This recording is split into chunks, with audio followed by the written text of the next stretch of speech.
राधा वल्लभ श्री हरिवंश राधा वल्लभ श्री हरिवंश वृंदावनेश्वरी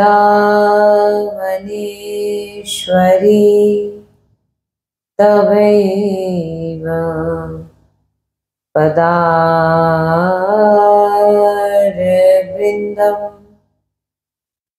प्रेमामृतेका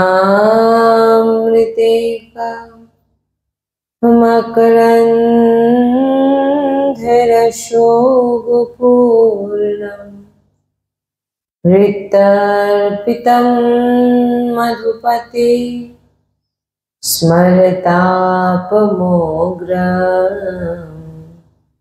निर्वापयत्परम्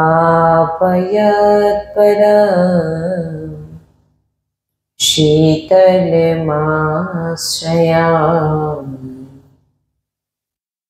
रसघनमोहनमूर्तिं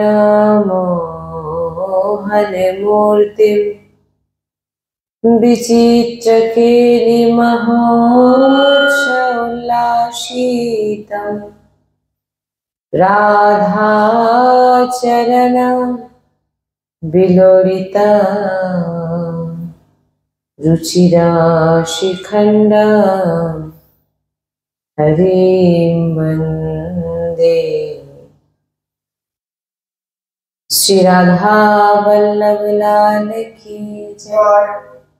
परम सच्चिदानंद घन आनंद समुद्र परात्पत प्रेम रस प्रवाही श्रीमद श्री वृंदावन धामे समस्त खगमृग पशु पाखी तरुलता श्री रजरानी जो श्री यमुना रसरानी जो समस्त ब्रजवासी परिवार समस्त प्रेमी महाभागवत रसिकजन समस्त सहचरी वृंद और प्राणाधार श्री जुगल सरकार अपार कृपारसेर बर्षा करছেন और আমরা সেই অহেতুকী কৃপা প্রেম রসে ডুবছি এমন প্রত্যেক সেকেন্ডে আমাদের বিচার হওয়া উচিত। श्री राधा वल्लभ लाल की जय। सद्गुरुदेव भगवान की जय। वृंदावन बरसाना धाम की जय। महाप्रभु श्री हरिवंश चंद्र जी महाराज की जय। श्री यमुना रसरानी की जय। समस्त सहचरी वृंद की जय। जय जय श्री राधेश्याम। जय जय श्री राधेश्याम।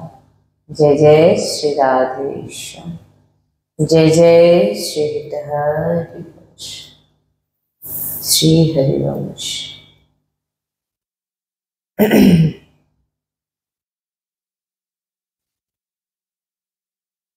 এই মনুষ্য জন্মে একমাত্র পরম যে কর্তব্য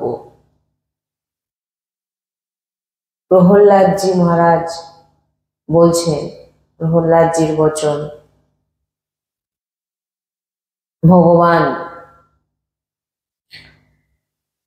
ভগবানের স্মরণে চলে যাওয়া জীব,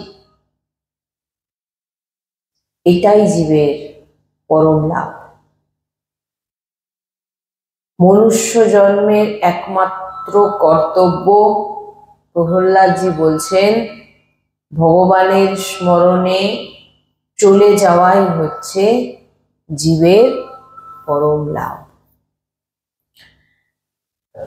চিন্তা করো না তোমার কল্যাণ হবে কি হবে না।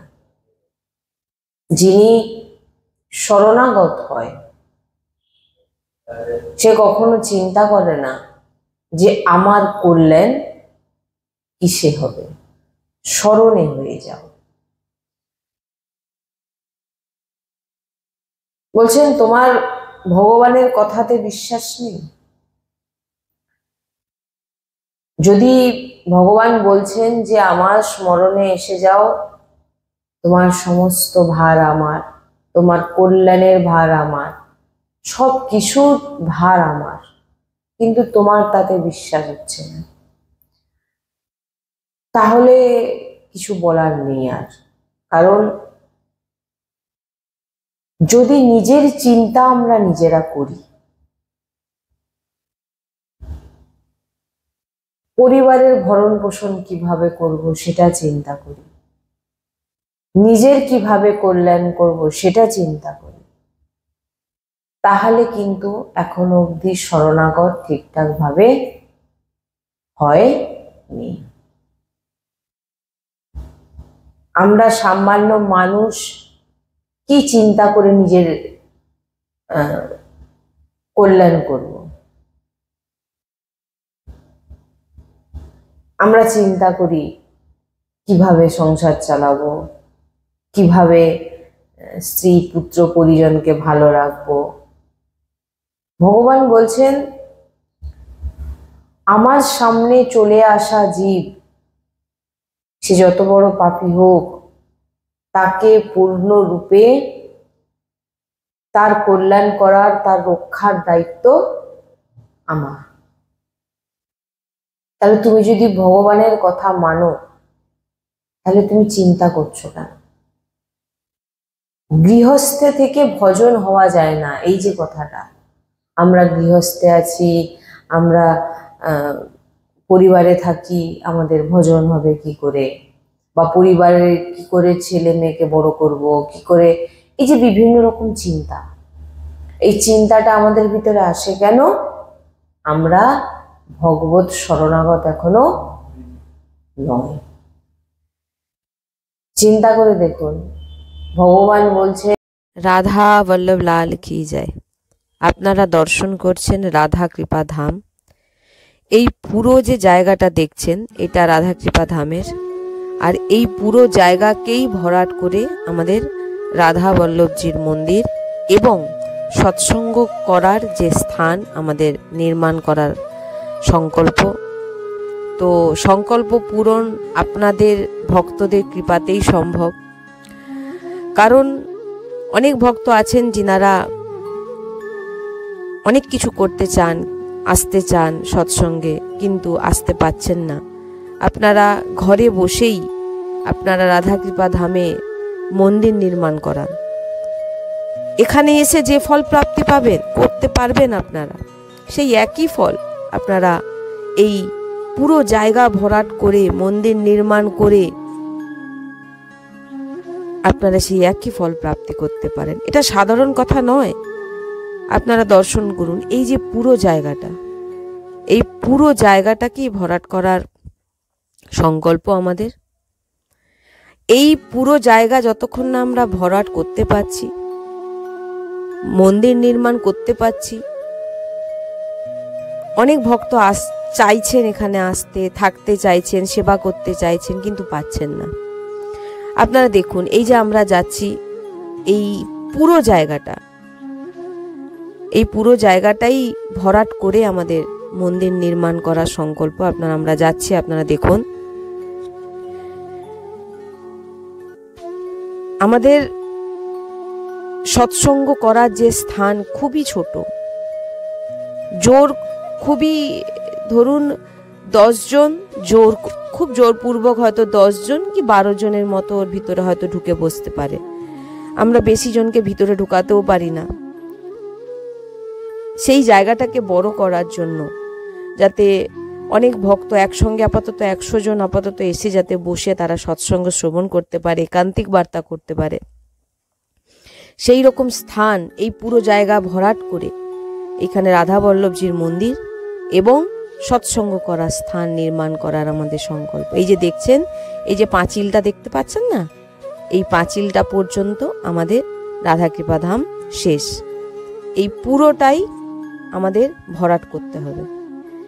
যে কোনো শ্রদ্ধালু ভক্ত যেভাবে, যে দিক থেকে আপনারা যতটুকু পারবেন আপনারা সেবার চেষ্টা করুন।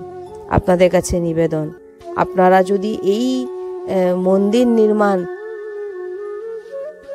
করাতে চান, আপনাদের স্থান অবশ্যই নিকুঞ্জে।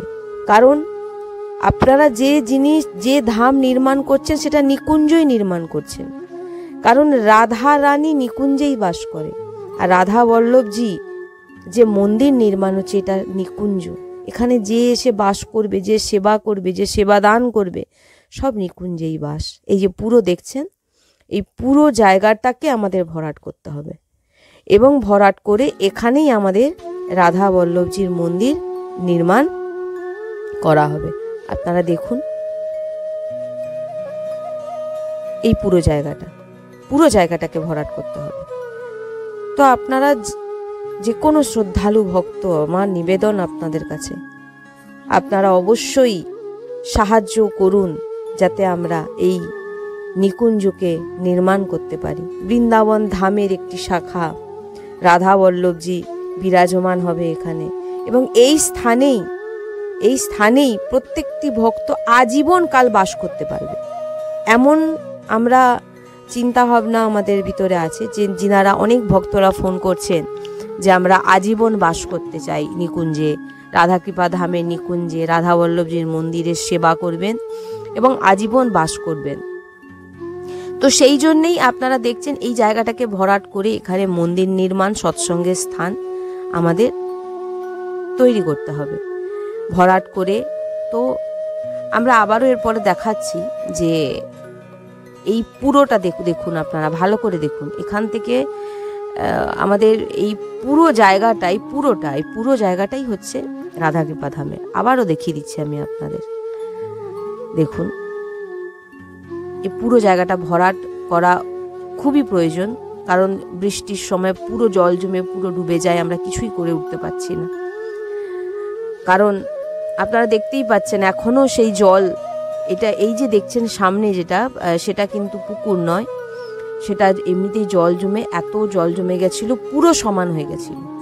হ্যাঁ, তো এই যে ধামের এই যে সামনে জায়গাটা দেখছেন, এই যে জমিটা দেখছেন ফাঁকা, এই জমি আমরা কেনার জন্যই বারবার করে আমরা অনুরোধ করছি ভক্তদের কাছে।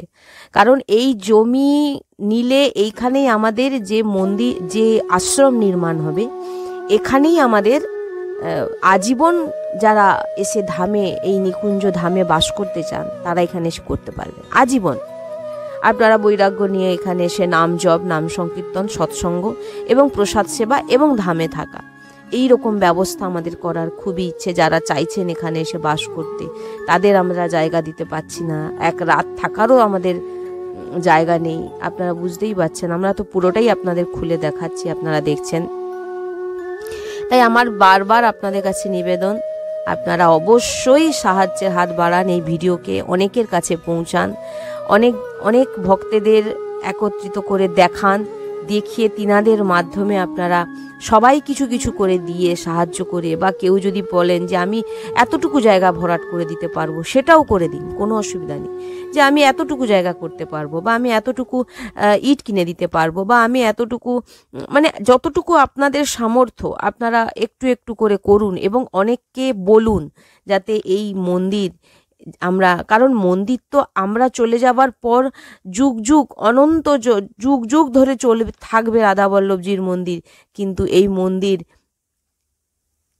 নির্মাণের পর আমরা কেউ থাকবো না, কিন্তু আমরা নিকুঞ্জে রাধারানীর কাছে বাস করবো। কিন্তু এই জায়গায় এই মন্দির নির্মাণের ফলে যে ভক্তরা এখানে এসে ভজন করবে, তিনাদের যে ভজনের যে প্রভাব, সেটা আপনাদের, কারণ তাদের ভজন স্থলী আপনাদের দ্বারা নির্মাণ করানো হয়েছে। এই এক অদ্ভুত মহিমা, এই মহিমা বর্ণনা করা যায় না। তাই আমি বারবার আপনাদের কাছে নিবেদন, আপনারা নিজেরা দেখুন, অন্যকে দেখান এবং সাহায্য করার অবশ্যই চেষ্টা করুন, যাতে আমরা এখানে রাধাকৃপা ধামের মন্দির, অনেক বড় জায়গা, কিন্তু আমরা কিছু করে উঠতে পারছি না, আমাদের সামর্থ্য নেই। এটা তো আপনারাও জানেন যে আমরা ভিডিও করতে পারছিলাম না কিছুদিন ধরে। আমাদের যে ফোনকে কোনো রকমভাবে ঠিক করে একটু কোনো রকম চলছে, অন্য কোনো ভক্তের ফোন দিয়ে ভিডিও করে এইভাবে আমাদের ছাড়া হচ্ছে আমরা একটি ফোনও কিনতে পারি না, কারণ ভক্ত আমরা কোথাও গিয়ে অর্থর আবেদন করি না। কোনো জায়গায় সৎসঙ্গ গেলে আমরা কখনো কোথাও আমরা অর্থ নিয়ে সৎসঙ্গ করব, সেটা এই রাধাকৃপা ধাম থেকে তো আপনারা শুনতে পাবেন না।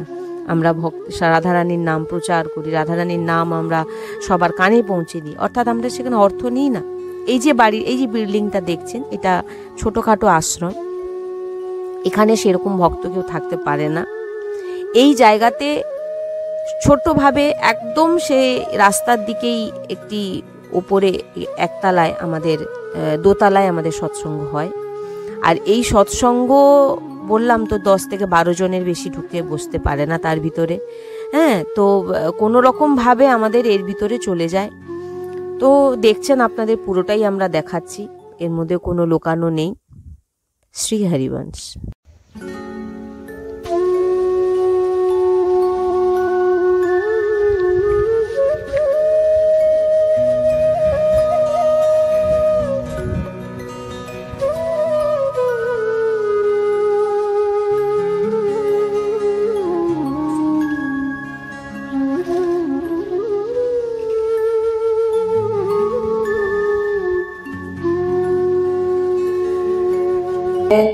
আমার স্মরণে এসে তুমি বসে যাও, কালকে আমরা আলোচনা করছিলাম।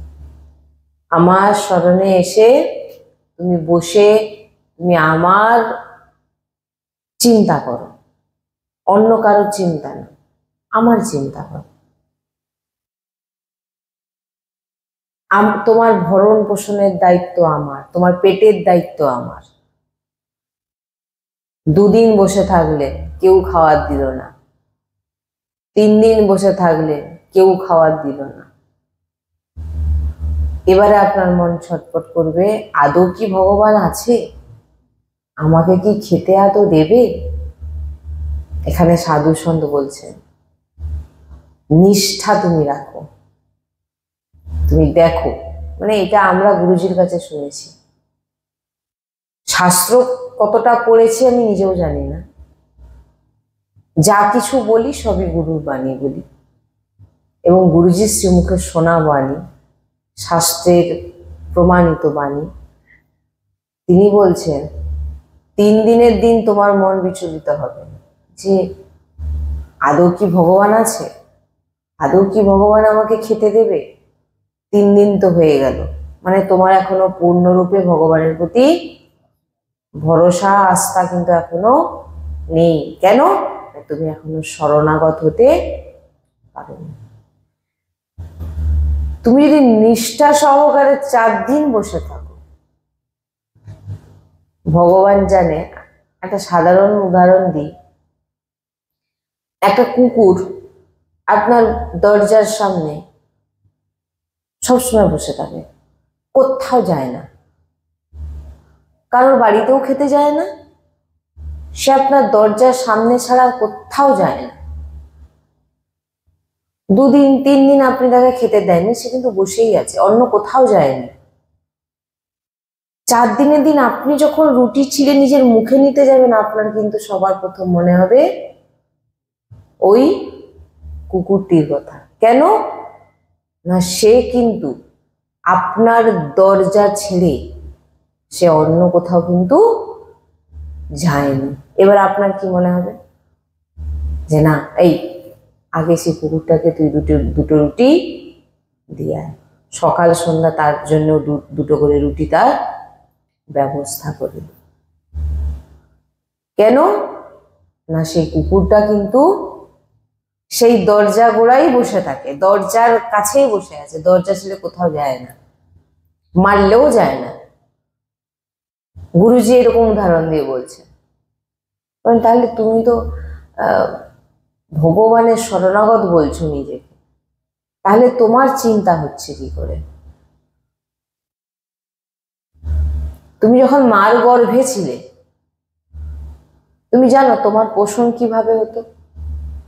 মার গর্ভে যখন শিশু থাকে, নাভির সঙ্গে নাভির জোড় থাকে, এবং মায়ের খাওয়া সেই রস সেই শিশু কিন্তু পাচ্ছে। ভগবান কেমন ব্যবস্থা করে রেখেছেন গর্ভস্থ শিশুর, কি বললাম, কিরম ব্যবস্থা করে রেখেছে। তারপরে যখন শিশু ভূমিষ্ঠ হয়ে গেল, সে কিন্তু খেতে পারে না। তেমনি উষ্ণ গরম, তেমন মিষ্টি আর তেমন পৌষ্টিক রক্তকে দুধ বানিয়ে বাচ্চার মুখে দেওয়ার মতো সেই দুধ ভগবান তৈরি করে দিচ্ছে। দেখুন, এমন গরম যেটা বাচ্চা সহ্য করতে পারবে, অতিরিক্ত গরমও না, একেবারে ঠান্ডা নয়, গরম, এমন গরম যেটা বাচ্চা খেতে পারবে। কোথা থেকে খাবারটা তৈরি হচ্ছে? মার রক্তকে দুধ বানিয়ে দিচ্ছে। কে করছে? ভগবান। সে শিশুটি কার শরণাগত? মায়ের শরণাগত। ভগবান, ভগবান জানেন মা কি তার খাবার তৈরি করবে। মা দুধ তৈরি করতে পারবে? এটা কে করছে? শিশুর জন্য তৈরি করছে। যেহেতু সে ভূমিষ্ঠ হয়েছে, না তার দাঁত আছে, না সে চিবিয়ে কিছু খেতে পারবে, না সে কোনো কিছু করতে পারে, তার দেখুন খাওয়ার ব্যবস্থা হয়ে যাচ্ছে। তাহলে আমরা যদি ভগবানের শরণাগত হয়ে যাই, আপনি না যদি দেখেন, এই উদাহরণ আমরা অনেকবার মহারাজজি শ্রীমুখ থেকে শুনে আমরা আলোচনা করেছি।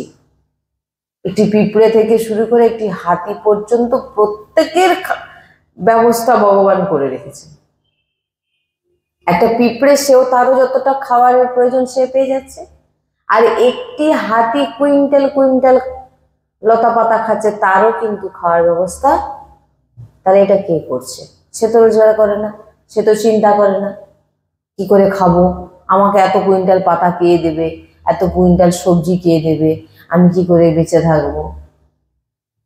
কে করছে এগুলো? এই সৃষ্টি ভগবানের। আর এই সৃষ্টির প্রত্যেকটি জীবের দায়িত্ব ভগবানের। তুমি মানছো না। তুমি মানছো কি? আমার দ্বারা হচ্ছে, এই জন্যে তুমি ভজন করতে পারছো না। বলছেন গৃহস্থে থেকে ভজন সব থেকে সরল উপায় হচ্ছে প্রত্যেকটি জীবের মধ্যে তোমার সামনে যে বিরাজমান, তাকে তুমি ভগবান ভাবো। বারবার গুরুজি বলছেন। গুরুজির কাছে এসে একজন বলছেন, আমার 31 বছরের একটা ছেলে মারা গেছে, আর সেই ছেলেকে আমি ভুলতে পারছি না, সেই ছেলেকেই সামনে দেখছি। বলছেন এই সংসারে তুমি নিজের বলে কাউকে মেনো না। তুমি যদি মাকে নিজের ভেবে থাকো, মা একদিন চলে যাবে। বাবাকে যদি নিজের ভেবে থাকো, বাবা একদিন চলে যাবে। মা যদি তার সন্তানকে নিজের ভেবে থাকে, সন্তানের কখন কি হবে মা কিন্তু জানে না। বাস্তবিক কেউ কিন্তু আমার নয়, এবং আমার সামনে যে জীব বিরাজমান, সে আমার বাবা মা হোক, সন্তান হোক, স্ত্রী হোক, পুত্র হোক, যেই হোক, এই প্রত্যেকের মধ্যে কিন্তু আমার ভগবান। আমার পুত্র নয়, আমার স্ত্রী নয়, আমার স্বামী নয়, আমার আমার আমার কেউ নয়। আমার সামনে যারা বিরাজমান তারা কে? আমার ভগবান। যখন গৃহস্থে থেকে কেউ যদি এমন ভাবনা রাখে, তাহলে তার প্রত্যেকটা সেকেন্ড ভজন হচ্ছে। তাকে এক্সট্রা ভাবে সে মালা নিয়ে তো সে তো সবার মধ্যেই ভগবানকে দেখছে, এটাই গৃহস্থের ভজন। আর আমরা কি করছি? আমার ছেলে, আমার মেয়ে, আমার সংসার, আমার কি করে এটা করব, আমি এটা কি করে করে নেবো, নিজেকে কি ভাবছি? কর্তা। ভগবানকে কিন্তু মালিক ভাবছি না, ভাবছি কাকে? নিজেকে। এবং এই সন্তান কার? আমার। আমি ভাবিনি যে এই সন্তান কিন্তু ভগবানই দিয়েছেন আমাকে। আর এই যদি আমার সন্তান হতো, তাহলে আমার সন্তানের এত রোগ, এত কষ্ট দুঃখ, যখন ছোট বাচ্চা সে কত কষ্ট পায়, আমরা কেন আটকাতে পারি না? পারি আমরা? আমার যদি সন্তান আমার যদি হতো, তাহলে আমি আমার সামনে যে সন্তান কষ্ট পাচ্ছে, জ্বর হচ্ছে, বিভিন্ন রকম রোগ হচ্ছে, আমি কেন সন্তানকে আমার যখন জিনিস আমি তো তাহলে সেটা পারা উচিত আমার, আমি পাচ্ছি না কেন? কারণ সে তার কর্ম অনুযায়ী যা যা হওয়ার তার জীবনে ঘটবে, আর তার মালিক একজন আছে। আমাদেরকে তো শুধু একটি দায়িত্ব দেওয়া হয়েছে, প্রত্যেকে এখানে তার কর্মভোগ করছে। এই জন্য বলছেন, গুরুজি বলেছেন গৃহস্থ থেকে তুমি ভজন করো। কে বলেছে? সাধু সন্তই শুধু ভজন করে? গৃহস্থ থেকে গোপীজন কি করেছে? সব সময় যা কিছু কাজ করছেন ভগবানের জন্য, কৃষ্ণময়। সকাল থেকে আমি যা কিছু করছি আমার প্রভুর জন্য করছি। শ্বশুর শাশুড়ির সেবা করছে, গৌমাতার সেবা করছে, পুত্র সেবা করছে, সব সেবা করছে। যখন কৃষ্ণের ডাক, বাঁশির আওয়াজ শুনতে পাচ্ছে, তখন যে সন্তানও নিচে পড়ে আছে, কারণ তারা কখনো কোনোদিন কৃষ্ণকে ছাড়া পরিবারের কারোকে সে নিজের কোনোদিন ভাবেনি। আপনি বলুন, আপনার নিজের এখানে কে? আপনার শরীরটা কি আপনার? বলুন, আপনি চাইলেও কি আপনার শরীরটাকে আপনি যৌবন রাখতে পারবেন, অমর রাখতে পারবেন? কেন? আপনার শরীর তো। তাহলে আপনি কি? এইটা যে বুঝে যাবে, গোপীজন লাস্টে ভাবলেন আমি কৃষ্ণ। কারণ এই সংসারে ভগবান নিজে বলছেন আমি ছাড়া কিন্তু আর কেউ নেই। ভগবান কি বলছেন? আমি ছাড়া কেউ নেই। তোমার সামনে প্রত্যেকটা জীবকে তুমি দেখতে পাচ্ছ, সব আমি। এবং তুমি নিজেকে যে অহম কর্তা ভাবছো, তোমার ভিতরেও কিন্তু আমি। কেউ আলাদা নয়, সবই ভগবান। কিন্তু তুমি মাঝখান থেকে ভেবে নিচ্ছ কি তোমার অহংকার, আমার ছেলে, আমার মেয়ে, আমার সন্তান, আমার স্ত্রী, আমার বাবা মা, আমার ঘর বাড়ি। তখনই কি হয়ে যাচ্ছে? তোমার কর্ম হয়ে যাচ্ছে, আর এই কর্ম তোমার পাপপূর্ণ কর্ম হচ্ছে, আর তোমাকে ভোগ করতে বারবার জন্ম নিতে হবে। যদি তুমি ভেবে নাও যে আমার সামনে যে আছে সে কিন্তু আমার প্রভুরই অংশ। এই জন্য এখানে প্রহ্লাদজি বলছেন যে ভগবানের কথাতে তোমার বিশ্বাস নেই। ভগবান স্বয়ং বলছে যে আমি দেখবো, তুমি আমার শরণে এসো। মালিক বলছে।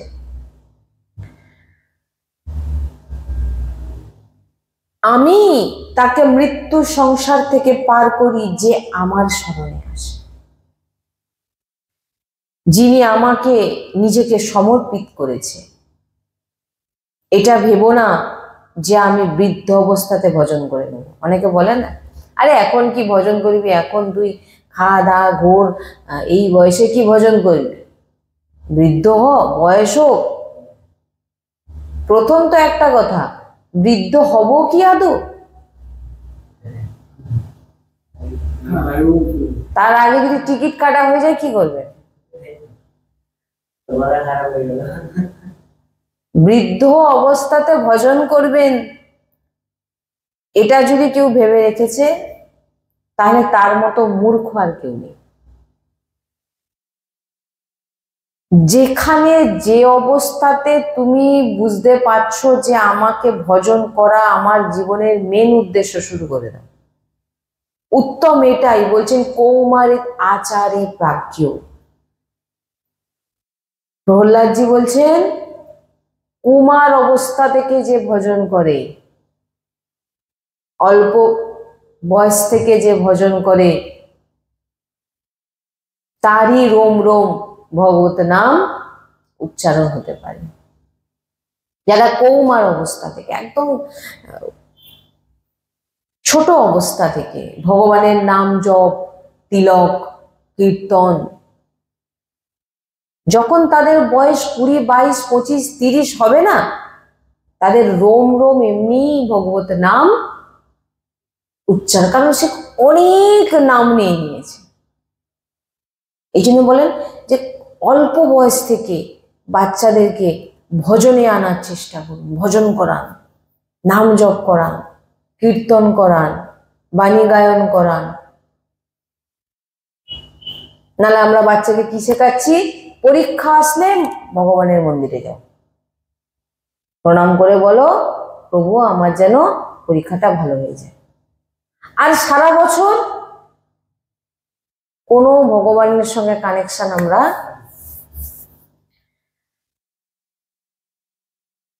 বলছেন। এই যে ছোট ছোট বাচ্চারা যে এসে ভজন করে, বলছেন এরা এরা সাধারণ নয়,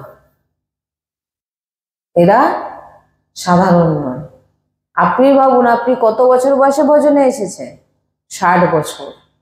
আর একটি 5, 6 বছর, 7 বছর বাচ্চা এসে ভজন করছে, সে কে? এটা কোনোদিন ভেবেছেন সে কে? এইটুকু ছোট বাচ্চা এসে মৃদঙ্গ বাজাচ্ছে, সেবা করছে, আরতি করছে, ওর মতো বয়সে আমরা কোথায় ছিলাম?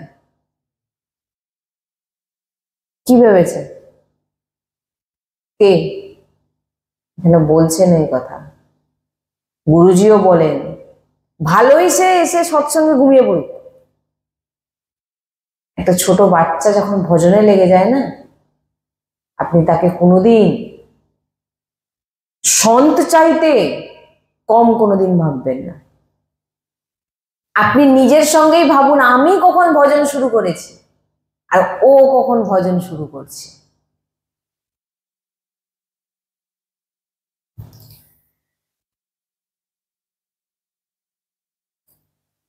এরা সাধারণ হতে পারে না কোনোদিন। অল্প বয়সে যে ভগবত ভজন করেন সে কখনো সাধারণ হতে পারে না। এরকম কত বাচ্চা আছে দেখবেন, আমরা দেখেছি বাচ্চাকে সিনেমা চালিয়ে দিয়েছে, বই চালিয়ে দিয়েছে, হিন্দি গান দেখাচ্ছে। আমি তো সবসময় বলবো যদি বাচ্চাকে ফোনও দেয়, ফোন দিলে সেইখানে গুরুজি বলেছেন ফোনে তুমি এমন জিনিস তাকে বাচ্চাকে শোনাও, কিছু কিছু জিনিস এমন শোনাও। আমি সবসময় বলবো না যে একটা জিনিস না, একটা সময় কিছু মহাপুরুষদের প্রবচন একটু একটু করে শোনানো, সেবা পুজোয় লাগানো। সে জানো